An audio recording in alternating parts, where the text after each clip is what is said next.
Okay, what was the biggest amount of money you made at one time in the streets? Like had on me or like Yeah, like on you, like this is my staff. Like I counted up. Damn, I got this. like at one time like 300K. Yeah, a solid 300 balls, and that's your take home. Like all Nah, it's sitting still in there, the pot. It's still in the it's pot. still you got to re up. Yeah, it's in Yeah, the yeah, yeah. pot. It's in the pot. So Yeah, people forget to re-up. You know what I'm yeah. saying? People just want to think, no, that ain't your money, bro. That's why the street's so hard, because even at a big level, you still got to put it back in the game. Yeah. You just can't walk away with And that. that You can. and it's kind of hard to diversify with shit like that. Well, it's not hard, but you need to diversify. Immediately. Yeah, you can't have all your eggs in one basket. Right. Because like I say, one bad load, one robbery, you know what I'm saying? One telling situation, one, you know what I mean? It's all fucked up. Then you really, and that's when you got to get in war mode. Now you got to turn it up. You know what I'm saying? So you had any like bad situations, like from a robbery or something, or a stealing, a setup, like, because it comes with the streets. Yeah, man. So right when COVID had actually happened, somebody tried to rob me in my grandma's house, but I knew they was gonna come because I picked the setup. Niggas was like scoping out my grandma's crib. I don't even live there, Right. but it was during COVID, so they knew I'd be there. Right. Man, this is a crazy ass story. So Yeah, let's hear it, brother. I was I'm debating all on ears. telling this hoe. And we come organically speaking, man. We gotta keep it pure. So I knew they was coming, and it's some gang niggas from Galveston, and I know they was gonna come. So I basically set it up to where I timed it to make them want to come. Like I set the bait type. So I'm like, I'm gonna kill these niggas when they come in this bitch. Right. And Texas so, too, so stay in your ground yeah, for yeah. sure. But I'm on some like crazy because I just knew like, and then the nigga who I was cool with who tried to set the whole shit up and get all these niggas on me. So man, nigga, I got like 3 guns on my grandma roof, nigga. I'm up there for like 3 days, popping ecstasy every couple hours to stay up. I'm waiting, nigga. I'm over there turned, nigga. I'm like, On ooh, some Rambo. God, yeah, on the roof. man. And they came, like they came the second night, and it was about 6 of them. Damn, they came with a squadron. Yeah, and they was in formation. Like these niggas do this. So, Of course. So like they circled the house and so man, it's a crazy story. So I jump off the roof, right?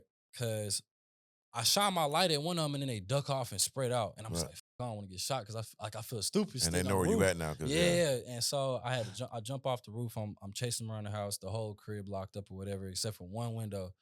The one of the niggas get in through the window and lock the lock and like run away. I kind of seen him do it. And so I go to my mom room. I'm banging on the window. And your family in the house? Yes, my whole family. You should family. have told them guys, send them to the Airbnb and something. Damn, brother, you left their ass. I didn't think about it. I was only 20 years old, to be honest. And my grandma didn't know what I did at the time. Right. Like, she had no clue whatsoever. Like, because I was always very inconspicuous. Right.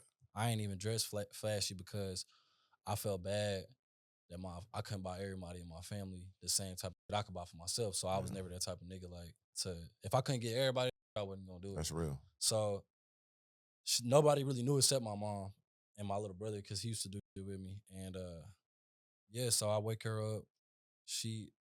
What's up going on? So I'm running through the house. Pretty much, I couldn't find the nigga, but I knew he got in there. And basically, time goes on, and I'm like, I know he didn't leave because none of the doors was unlocked.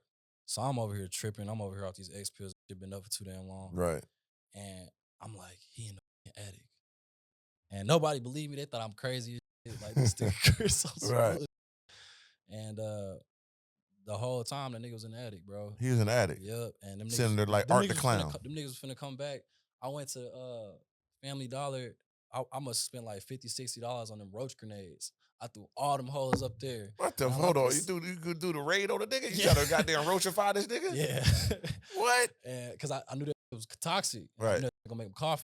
So I'm like, I'm finna find this bitch. So I just start throwing them hoes up there. And then, to be honest,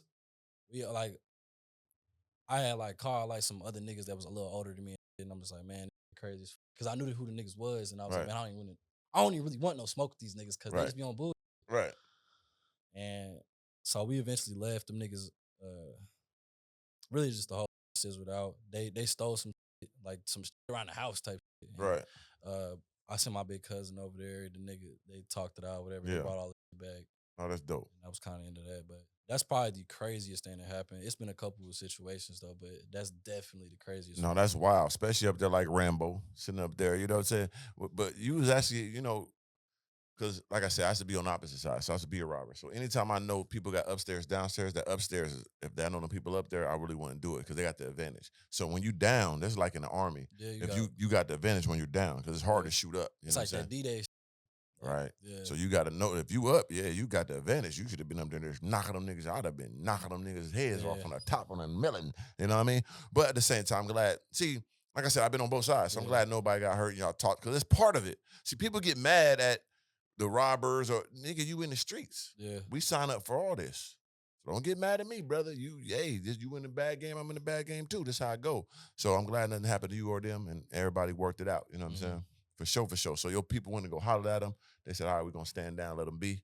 You know what I mean? You had to give them a little fee or something. You had to go ahead and pay the extortion. Nah, we ain't patient. We ain't doing that. Hell no, we ain't pay. We Nah, don't pay, we don't because tell. it really was just finna be some bullshit. But uh, them niggas, young niggas, Right. and they was on some and yeah, we kind of just piped it down to be honest, Man. because it was gonna be something that it shouldn't have been. For sure. I mean, that's a blessing.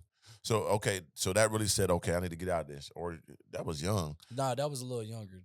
So when did you say, okay, I'm done with the streets. I'm gonna make this transition, you know what I'm saying, to be like, to my credit coaching, to be in a personal brand. I was in a bad room that I wasn't supposed to be in. I ain't even gonna tell the story, but man, it was this rich dude. I didn't even know who he was. I just knew he was rich because he had a Richard Million on. Right. And I was on the couch, niggas arguing.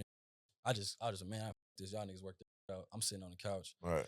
I just sat next to him. And I'm like, Mondays, and he started laughing. He's like, young man, you seem way too smart to be in this room right now. And I was like, hey, tell me about it. And he was like, I want to let you know one thing. It's way more legal money to be made in this world than illegal. And that's really, it's very simple that what he said, but it really struck a chord for me. And I was just like, man, if I could make good money in it, and I really wasn't even trying at that point. It was like the same way I was with college. I was already passing, so I didn't really want to be too big because I just knew that wasn't like the life I wanted to live. Right.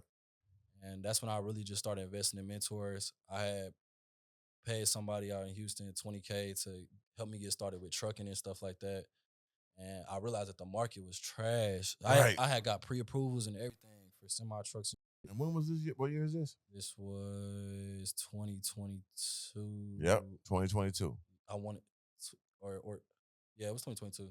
And I just want to cut in on that real quick because that's when I really got my lot of money, right? 2022. And I had to make a decision. I talked about this. I had my bread 1.5 M's. And it was like, should I just get out of YouTube and get me some trucks, give me some Airbnbs, right? And I told people at that time it was the worst time in trucking history. And I didn't know it, but it happened, right? Yeah. So if I'd have got trucks and got semis, I'd have lost my money anyway. Yeah. If I'd have got the Airbnbs, it was the lowest time ever, I'd have lost my money anyway.